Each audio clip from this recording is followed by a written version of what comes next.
Nice to see you back. How are you, sir? I'm good, man. I'm good. Awesome. Got my water. I'm good. There you go. With this new album called Recovery. I want to get just a few words about the making of this record.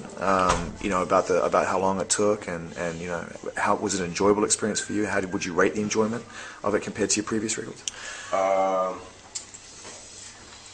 It was damn. How do I rate that?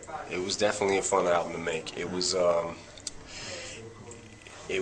one of them things where it felt like a breath of fresh air to get so many different tracks, different sounds from everybody, and be able to make a record, and also to, you know, thinking outside the box, being able to go outside the box and just get different tracks and things like that. It was definitely fun, man. I felt like I got a chance to experiment with, you know, play around with different flows and things like that, you know, because I've always been, I think, the type of artist that just does whatever the beat's telling you to. But instinctual.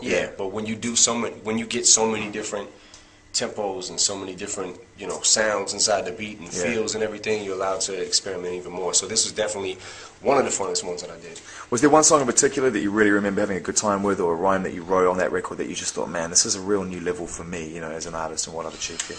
I don't know about that. I feel like every record was fun for me to make. You know, if it wasn't, I guess I wouldn't have did it. Yeah, you that's know right. What I mean? The records that weren't fun for me to make probably came out that way. It probably sounded like it, so they probably didn't make the album. I heard you say that before, actually, that you sort of felt like you were at a point in your life where you could look back on your back catalogue and what you've achieved and feel like that maybe you undersold yourself as an artist, or your talent with a few records, you know. At what point did you come to that realization? That I undersold? Well, yeah, that you made records that you felt weren't necessarily like up to your own standards, you know.